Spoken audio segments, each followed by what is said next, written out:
share some of the legal, political, and financial factors why so many people cannot relocate from Fukushima. After the nuclear accident, the Japanese government implemented the evacuation zone, designating the evacuation zone based on a 20 millisieverts per year standard. Before the nuclear accident in 2011, the national standard for the radiation exposure dose limit for general public was 1 millisieverts per year. It means that after the nuclear disaster, the Japanese government raised the national standard to 20 millisieverts per year.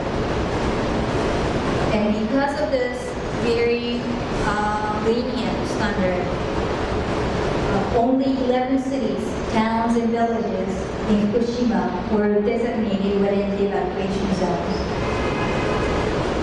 And a little over 160,000 persons were evacuated from these evacuation zones to less contaminated area within and outside of Fukushima Prefecture. At this point, government is not trying to expand the evacuation zone.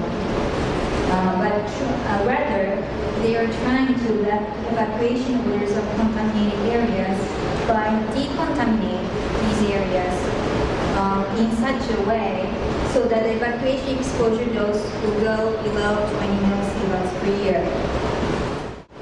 One of the political reasons or factors why people in Fukushima cannot relocate is because the government continuously fail to provide proper guidance regarding the risks associated with the radiation exposure.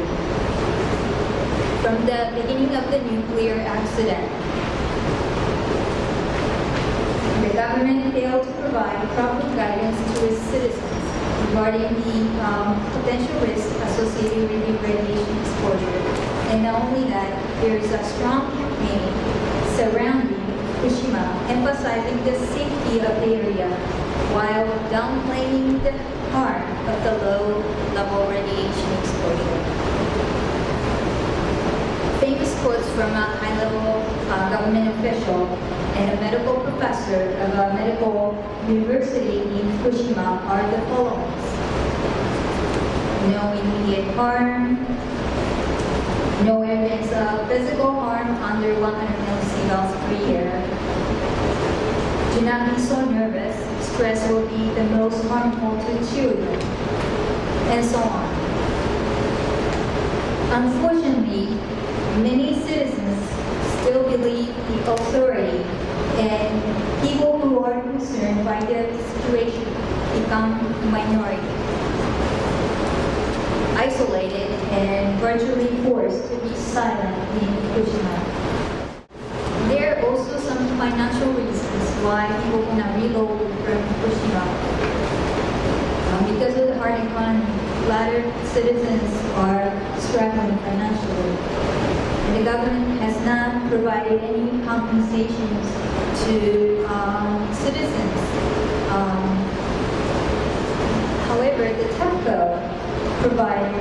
will provide the compensation for the loss and suffering, and loss of pain and suffering, and loss of real estate and personal properties. Depends on where you were residing at the time of the accident. For example, citizens who are living in evacuation zones, evacuees from the evacuation zones are able to receive compensation from TEPCO for the pain and suffering in the amount of 1,200,000 to 6 million yen, which is about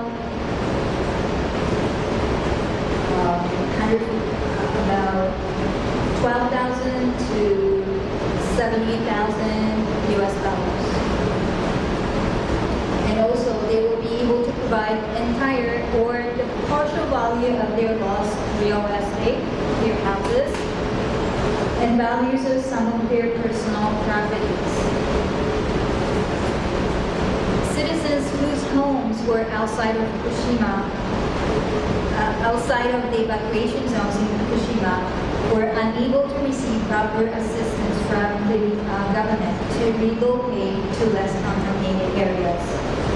TEPCO would provide only 40,000 to 400,000 yen to those citizens as pain and suffering.